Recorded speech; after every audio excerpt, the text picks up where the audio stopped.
Good morning, children. How are you all? I hope all of you are fine, safe inside your homes. So, now today we are going to start with chapter 6 in English, that is Sir Lolly's Ghost. I repeat, we are going to start with chapter 6, that is Sir Lolly's Ghost. Now, from the name of the chapter itself, you can make out that there's something scary, there's something fishy.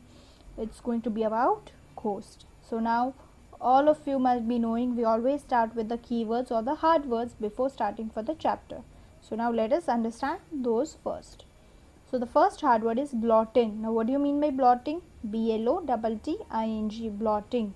It means when you keep something away from being seen. It is not seen, it is not observed. You cannot notice those things, so that will be known as blotting. Second we have is ventilators. You might be knowing, all of you might be knowing what are ventilators. You see it in the hospitals that people are being there on the ventilators. So what is ventilator? It is a gap in the wall. It is a gap in the wall which is there to bring air or light into the room, through which air or light is there into the room. So there should be enough ventilation in the room. So this is what we mean by the ventilators. Many times we say that there is no ventilation. It means that there is no space or hole or the gap being created in the wall through which there can be air or light passing into the room. After that, next we have is mirrored. Now what do you mean by mirrored? It means spread something carelessly. It means just doing it carelessly. So this is what we mean by mirrored. So far we have studied three hard words, that is blotting, which means not being noticeable, keep from being seen, keep away from being seen. Ventilators, where a gap is there in the wall for the air or light to enter into the room. Last one being mirrored, where spread something carelessly. So the next hard words are grueling, G-R-U-E-L-L-I-N-G. It means extremely tiring or demanding. So if I am saying this, you have to do this today, you have to write this whole chapter twice, also write the hard words twice, also write the question answers twice. So it means what? I am very demanding, and the work which I am telling you to do will also be tiring for you. So it is tiring also and demanding also. So this is what we mean by grueling.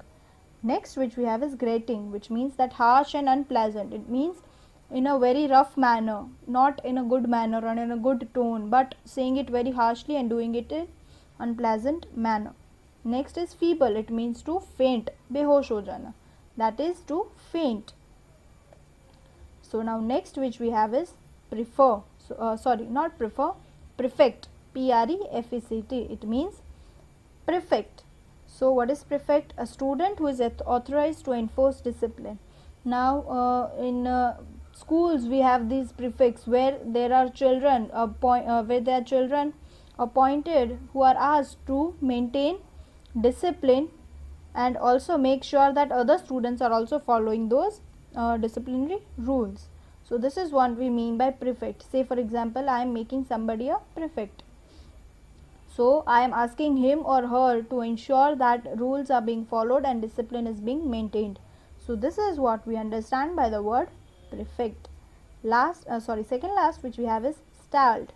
What do you mean by startled? It means felt sudden shock. So when somebody is feeling sudden shock, so the word which we use for it is known as startled, S-T-A-R-L-E-D. Next which we have is forlorn, F-O-R-E-L-O-R-N. It means extremely sad, very upset or very sad. So this is what we mean by forlorn, F-O-R-E-L-O-R-N. It means extremely sad. So here we have studied again three words, that is prefect, a student who is authorized to enforce discipline in the school, making sure that other students are also following the same rules of discipline or any such thing related to it. Next which we had was startled, feeling a sudden shock. Next was forlorn, which means feeling extremely sad. I repeat, feeling extremely sad. So next which we have is cubbyholes, which means a small enclosed space or compartment. A very small space is what we call cubbyholes. Next is rueful. It means in a sad way or a sorry way. In a sad way or a sorry way.